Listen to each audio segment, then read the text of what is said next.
say that in every video. I feel like as soon as I go to film, the wind is just crazy, so it is really windy outside if you can hear any like background noise. My dog is curled up like a little bean next to me in a sort of fort of blankets, and I finished work and it's just good vibes. So without further ado, let's get started looking at some books. Okay, let's start out with a cute one that's also just a really nice seasonal read, and that is Days at the Morisaki Bookshop by Satoshi Yakusawa. So, I loved this book. I found it really cozy, but also like meaningful, and I learned a lot from it as well. So it's all about a girl called Takako, and she's recently been through a breakup that she found really, really difficult, and she's quite down on herself, and she's quite down on life. And then she gets a call from her uncle. He's quite an eccentric man, and he owns a bookshop in a place called Jimbocho, which is an actual place in Japan. It's full of second-hand bookshops, and I desperately want to go. So her uncle says, why don't you come over and look after the second-hand bookshop for me, and it will kind of give you a break from your normal life and help you to heal, sort of thing. So she's very reluctant because this man is very unusual, and she kind of doesn't want to make the wrong decision, but she decides that it's worth it. So she goes over and she runs the bookshop for a while, but it's basically all about the people that she meets while she's doing so. Her discovery of books, which is a lovely, lovely experience to read as a reader, and also her finding herself, which is really the main story here, her sort of healing journey. But the place where it's set is just so cozy, and it describes the seasons beautifully, obviously autumn included. And I just think I learned a lot from this book because it's got a lot of cultural references, and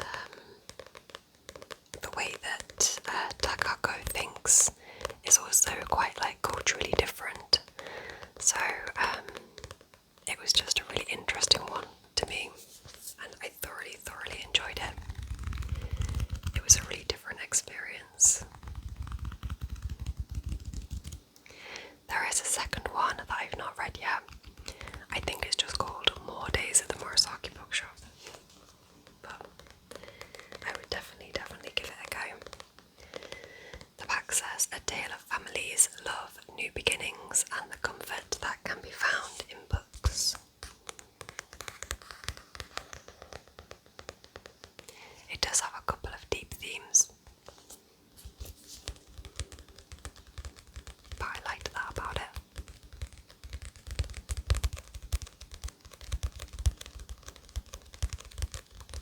So that is my first recommendation for a cozy and cute full-time read.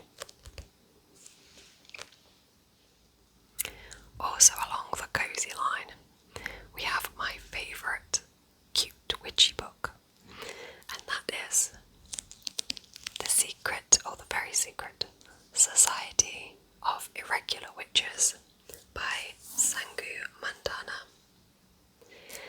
I've read a number of quite like cutesy, witchy full-time books, and this has been my favourite so far.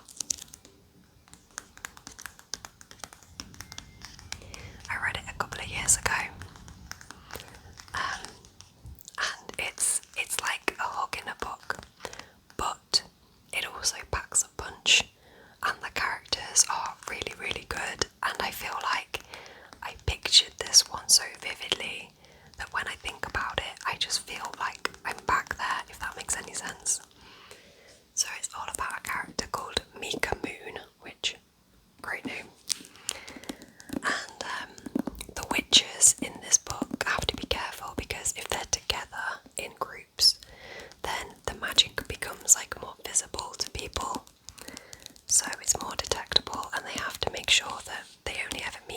vibes, like when it's really important and they have to have forums and things.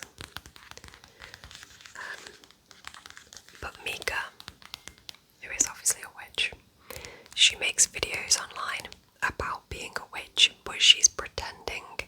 It's like a trend at the time, and it's really popular online to pretend to be a witch and make witchy videos.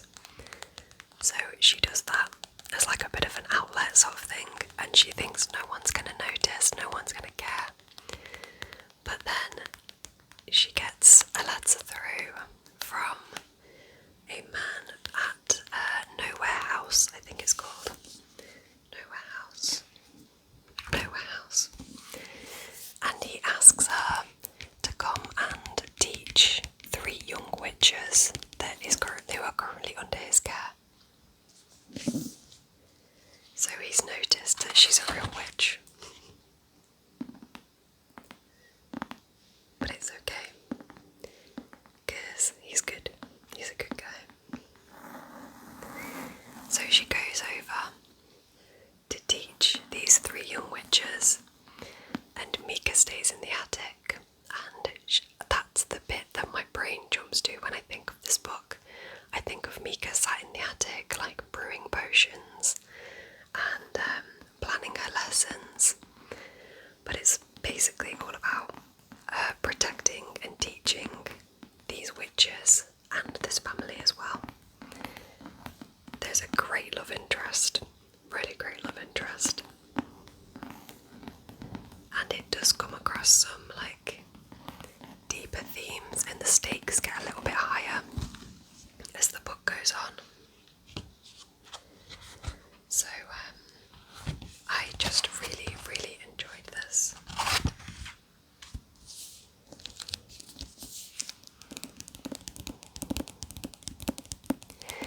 There are some bits that get a bit like crazy in it, but I didn't mind it too much. It was quite funny.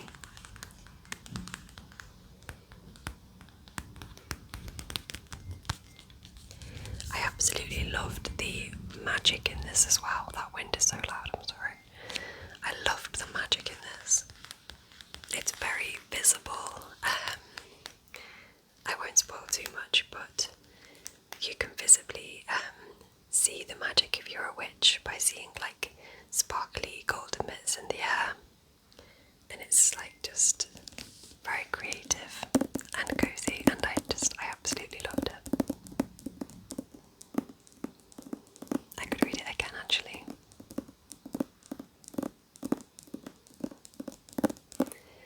So that's my favourite cozy witchy book.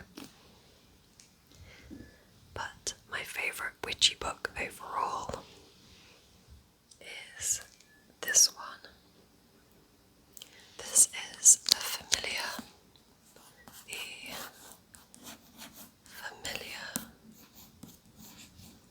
by Lee Bardugo.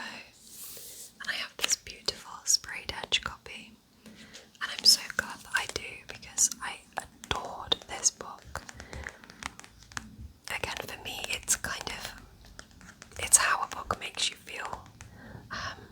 When you think back to it, that makes me realise like how much I enjoyed it and how much I immersed myself in it. And when I think of this, like, it's so dark and gritty and tense, but also like the characters are so interesting, and I think it's obviously not a cozy witchy read. It's a lot more dark and gothic. So you have a character called Lucia,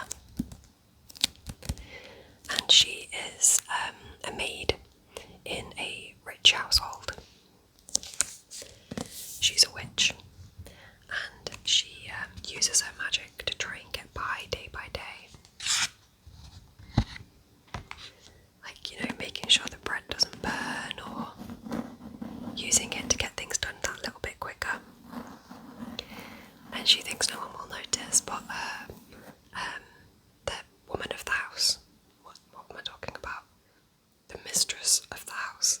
The mistress of the house notices, response to that is to try to use Lucia's powers to better the social situation and the social hierarchy of the household. So she gets Lucia to perform in front of these men, and also her husband, who is an interesting character in himself. So you've got all these like really power-hungry nobility, sort of seeing Lucia's skills, and then the sort of disgraced king's secretary gets word of what's going on and wants to use Lucia for much bigger things. But then she also has her own personal agenda of wanting to better her own social situation.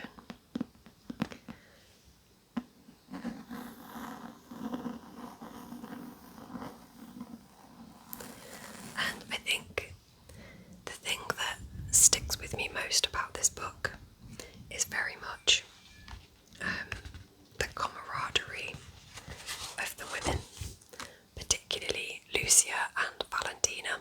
Valentina is the mistress of the house. And in what is very much a man's world, it's the camaraderie that they have and the protection that they have between each other, despite odds and despite agenda. Just understanding what women go through, no matter what riches you have, no matter what social situation you're in. It is very bonding in this book, and it just felt really unique and well done. I thought the characters were fantastic. I think the storyline is really creative. It was the first Leigh Bardugo book that I'd ever read, and I really feel like she's got a signature about her. And this is a standalone as well, so I mean with most Leigh Bardugo books it's a series, but this is just a standalone. The love interest as well is very interesting.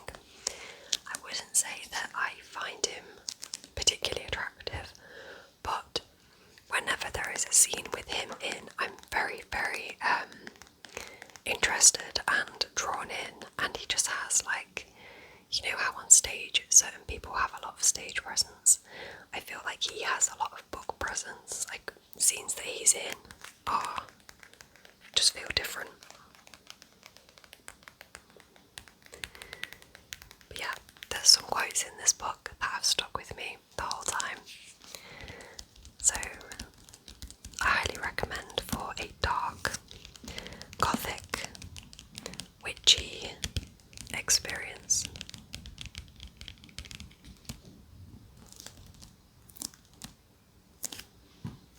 I'm moving on to the horror books now, and these next 3 books are without a doubt my favourite horror books currently, and they're really different, and they're all scary for different reasons.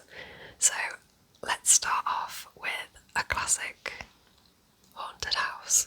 I love a haunted house, and this is my favourite haunted house book. It is Home Before Dark by Riley Sager. Riley Sager is a fantastic author, in my opinion. I think his books are really interesting. I think the twists are always really good, and they always feel really uniquely written as well. But this is definitely my favourite Riley Sager book. There is another one coming up later that's a bit different, but this one follows the story of a girl called Maggie Holt. And when she was younger, her and her family moved into Bainbury Hall.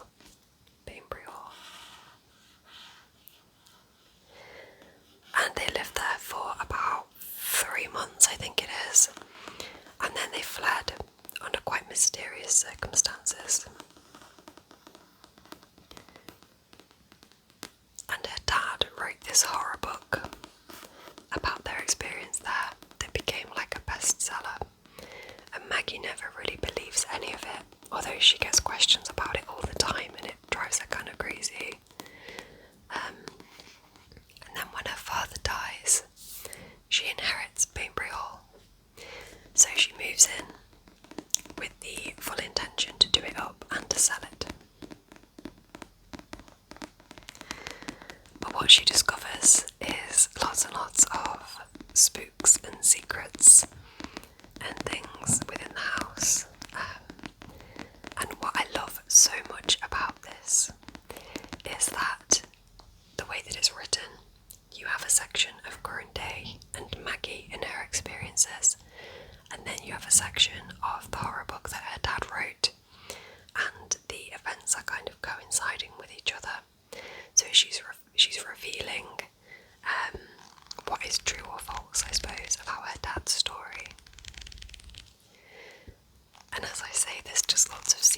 secrets do unravel. Lots of really, really scary moments in this book. Really scary moments in this book, in my opinion. And then the ending is just not what I was expecting at all. And really creative, in my opinion.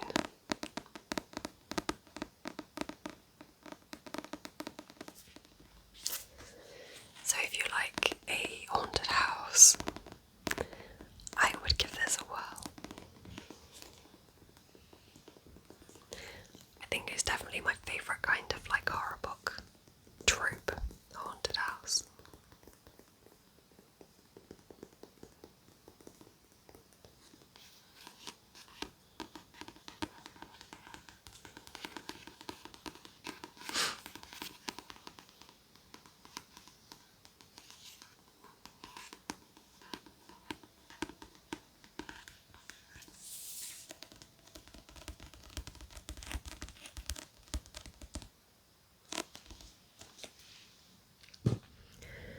This next one, I think, is probably the scariest book I've ever read, and I had such a good time with it. It is Stolen Tongues by Felix Blackwell. Stolen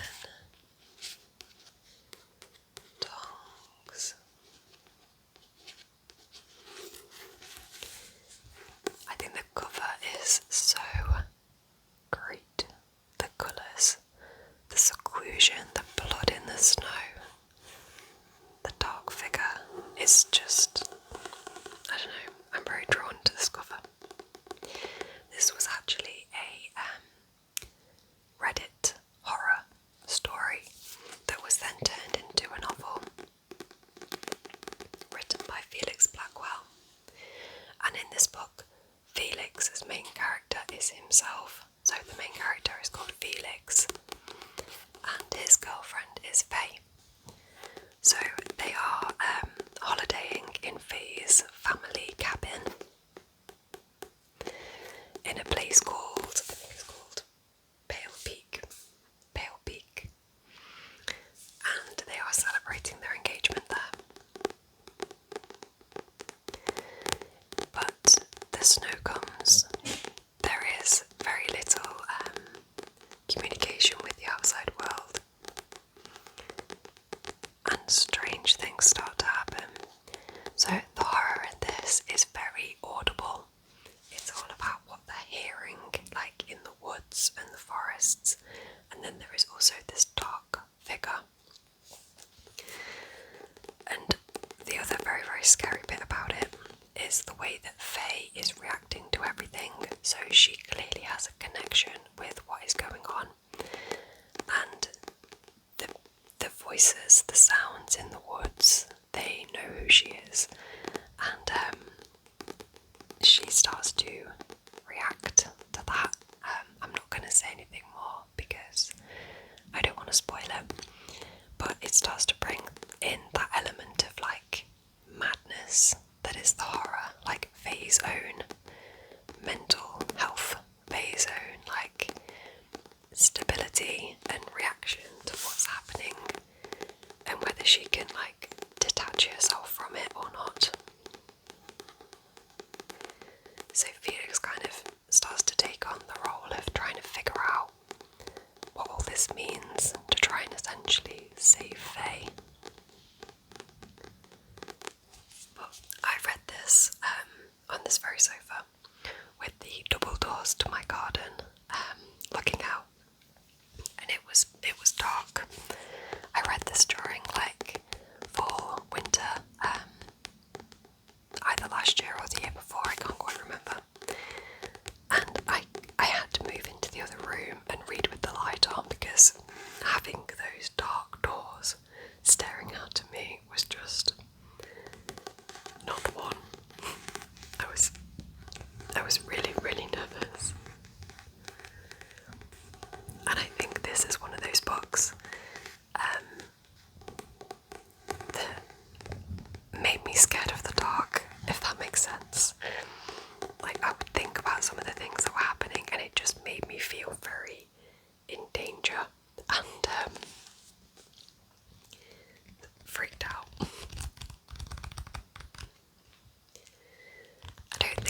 my top 5, and I think I read it probably like 3 years ago or so. It is My Best Friend's Exorcism by Grady Hendrix. Now, this is one, along with probably Home Before Dark, that if you've been with this channel for a while, you will have heard me speak about before. Definitely. It's my favourite Grady Hendrix book. I adore Grady Hendrix. Shout out to Southern Book Club's Guide to Slaying Vampires. Also a fantastic book, but for me, this one just takes it. So you've got Gretchen and Abby. They're quite different. They're both high school girls. They've had very different upbringings, but they are best friends and very bonded through sort of media and quotes and singers and stuff like that. And Gretchen begins to act very strangely. She's being quite cruel. She's saying very strange things, and then eventually she starts to not take care of herself at all and become very ill. And she's skipping school and just very much on a deep decline. The adults have no idea what's going on. Abby knows of a recent experience that they have had, which could potentially be playing into this, and she takes it upon herself to try and work out what is going on with Gretchen. But I think, as I was saying, sometimes it's the feeling that a book gives you, and when I think about this book, it's like the panic that I felt around Gretchen's decline. Like, you are so attached to these two characters, Gretchen and Abby, and the things that Gretchen is doing and going through, like, made me so gripped and panicked as a reader. Like, I cared so much, and it's quite gruesome in places. In fact, it's very gruesome in places, which just kind of made it all the more difficult to read, I suppose. So you have that sort of spiralling going on one side, and then on the other side you have Abby, who is just being so fiercely loyal to her friend, and it's just so admirable, and you love Abby so much because she doesn't have much confidence really, but what she does feel confident in is Gretchen.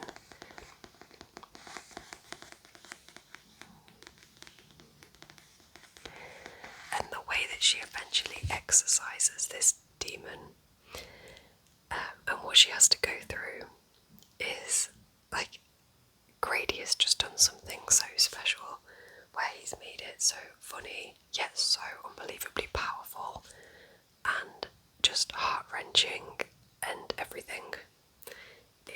I just adore this book so much.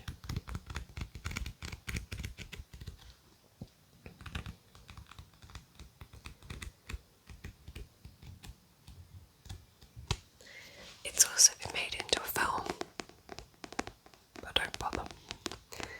Definitely read the book. It is by far so much better. You've got a lot of like retro vibes going on the book cover, which very much represents the book.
reason I love this so much is because the camp setting is brilliant, the characters are fantastic, and it takes a really, really interesting turn that I never would have guessed, and I think could have been a little bit silly, but actually the way that it was done and what it's in reference to just makes this book really, really stand out to me.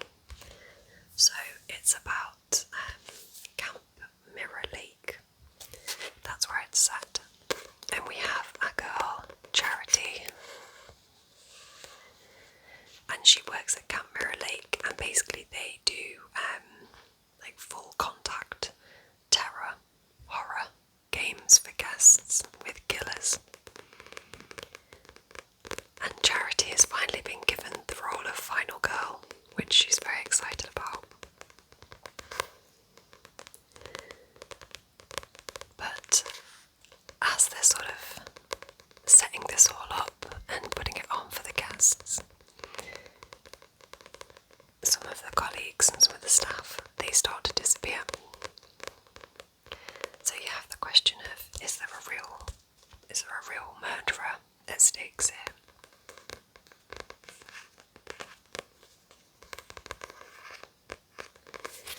And then, as I say, it just takes a really, really interesting turn that I feel I can't really talk about because I don't want to ruin anything. But it very much goes into like the mechanics of Camp Mirror Lake, which I really enjoyed, like, you know, setting up the fake blood and setting up traps and choosing the killer and all of that malark. And like I felt like I was quite immersed in the job and the role of organising this Camp Mirror Lake, which was really, really fun. And then when it took a turn, it just all got so gripping, so intriguing, shocking, and finally the ending, in my opinion, is fantastic. It stays with you. It's kind of equal parts sad, but also shocking, and just kind of really fitting for how the whole book has been.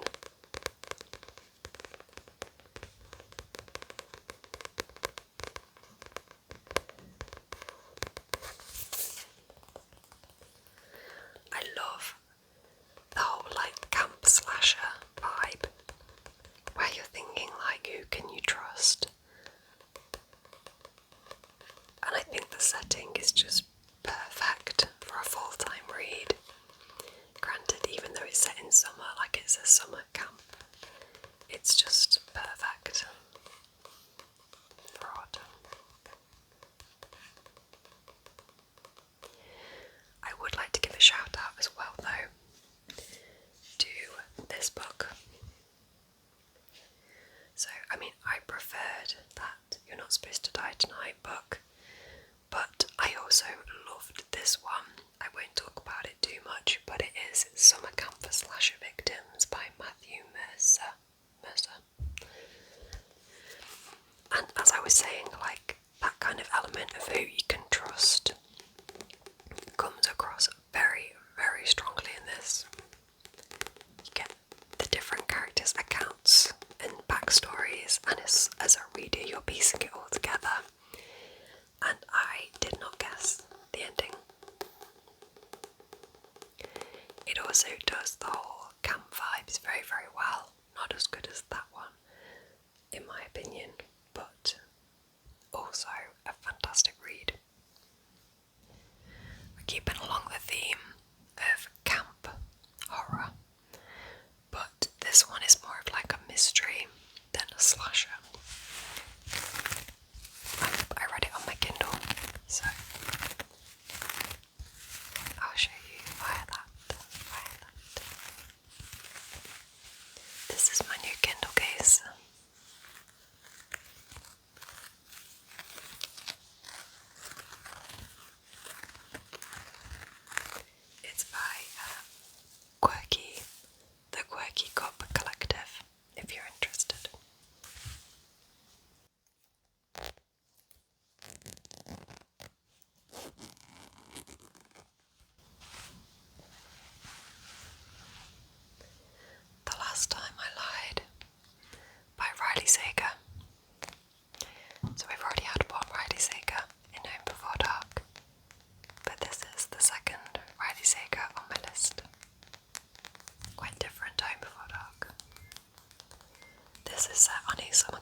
3 senior girls because she was a bit late arriving.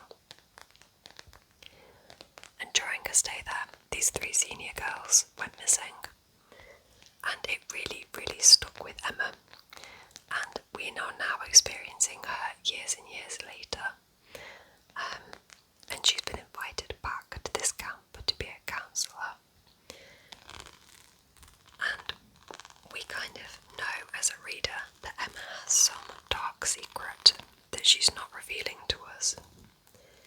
And there is something that went on that night that she knows about, but also she ultimately doesn't know where these girls are, and I think she feels that she needs the closure of going back there to be able to move past it. It's really, really haunted her life and affected her a lot. She's a painter, and I love this bit. She paints forests and sells them in her gallery, but behind all of the forests she always paints the 3 girls that went missing, and then she covers them up so nobody would know that they're there. And this book is all about Emma returning to this camp, and she's put in the very same cabin. She's put into Dogwood with 3 younger girls this time. Now she's the senior and she's the counsellor at the camp.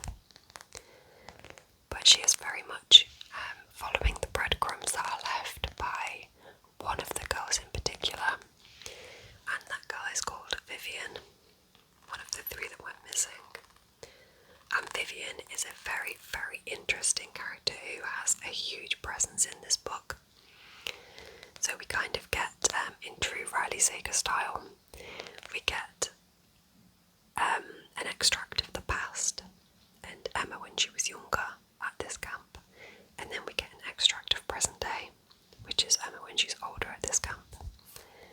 What she's discovering versus what she experienced, and she's constantly withholding a little bit of information from us as a reader that eventually we find out, and it's very much who can we trust, because there are some interesting people running this camp as well. Can we trust Emma? Can we trust Vivian?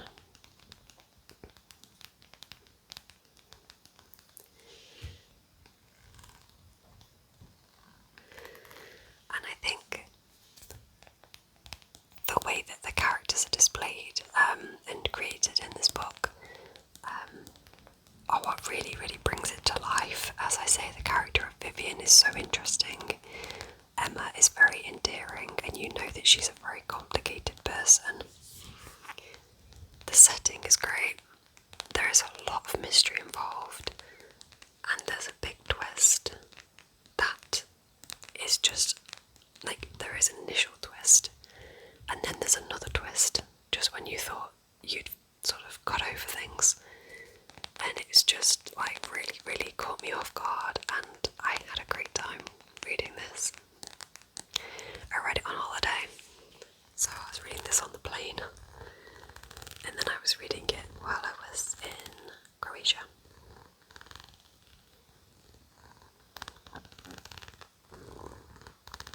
It was a very immersive and fun holiday read. And if you like a good mystery, I think you'd enjoy this.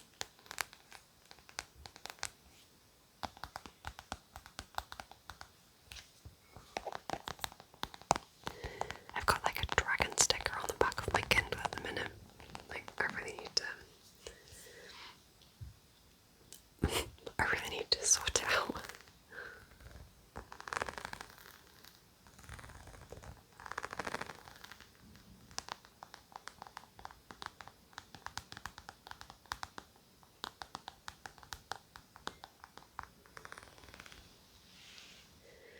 The last 2 books are graphic novels because I have a great time with a graphic novel. I think anyone should try it once, at least. And the first one, I know everybody talks about this for fall, but there is a reason, and it's great, and that is Pumpkinheads. Pumpkinheads by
bunch. So you've got the maze, the pumpkin maze, the corn maze, and then you've got slushies, the s'mores bit, Gordy golf, you've got pumpkin slingshot, you've got the haunted hacienda, Paddy's apples, a petting zoo, you've got chicken race, a fudge shop, and they travel around all these places, just experiencing their last shift on the pumpkin patch. And this is the kind of vibes, like the colour palette. It's very natural, it's very browns and oranges. And it's just, as I say, it's when you've got that time when you're putting all the pumpkins out and the pumpkin farms are starting to open and Halloween is near. If you want a full celebration of fall, I fully recommend giving this little book a go. And then just to show you another cute little page. Deja is really funny. So for example here, Josiah is talking about how she must have felt sorry for him to be his partner at the pumpkin patch. And he says, "And you felt so sorry for me that you consented to be my partner." And she's like, "I didn't feel sorry for you, Josie. I'm not that nice." She's got a very dry, sarcastic sense of humour, which does really add something to this book.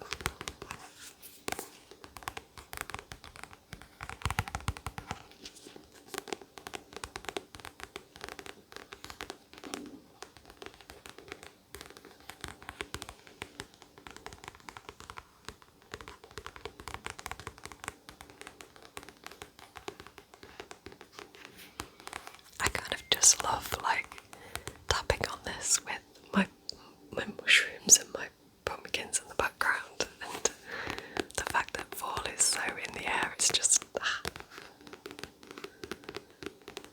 I feel very happy. I love this season. The last book in my top 10 is another graphic novel. And this one is just a cute time, but also this little book actually really, really packs a punch. And it is Seance Tea Party.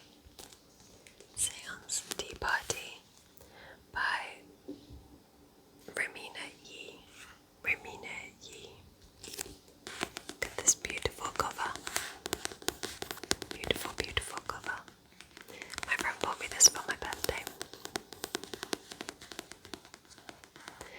This is the main character, Laura. She's having quite a hard time because all of her friends are growing up around her and being into makeup and boys and stuff that they were never usually talking about, but now all of a sudden they are, and she's just not feeling that way. She's kept a lot of her childhood whimsy, and she's still she believes in magic and wants to adventure. But then she meets Alexa, who is this ghosty, who lives in her attic, and they become best friends. Now it sounds really, really simple, but it's not. This book has a lot of layers and a lot of depth to it that I was not expecting. There's a lot of themes around age not defining you, and a lot around sort of purpose in life as well. And this scene has, this book has one scene in particular around that theme that has just really, really stayed with me and still affects me a little bit when I think about it. It's a beautiful, beautiful scene, but one that is very, very deep and very saddening, but also just lovely at the same time. But I also love the theme of keeping your childhood whimsy alive, and at any age that's okay.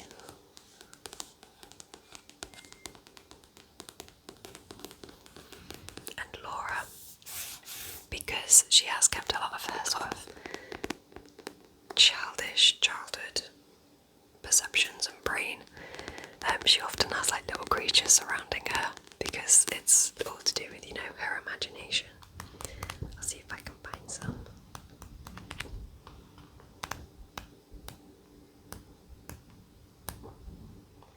Perfect example.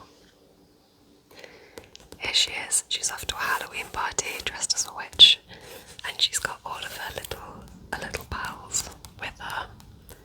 All of her little imagined creatures that kind of represent her whimsy. And this is just, it's wholesome and deep at times. This woman is great. Creative, fun, and I thoroughly recommend it for any age. Any age.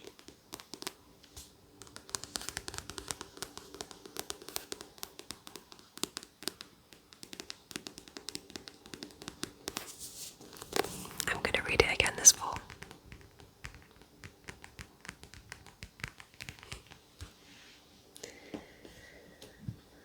So that is my top 10 plus the honourable mention. Top 10 4 books that I would recommend. Please let me know if you've read any of them.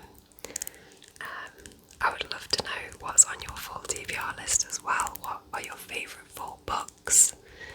Let's talk about full books. I also have what I believe to be kicker full TBR. I'm looking at my little stack of books on my bookshelf right over there, and there's some really exciting ones, so definitely look out for that video. I nearly joined the two together, recommendations and TBR, but ultimately I waffle on about books far too much and the video will be far too long, so I've decided to split them into two. So please watch out as well for the full TBR book video, because I'm super excited about it. Thank you so much for watching. As always, I really do appreciate all of your support and your lovely comments and your friendship. So thank you from the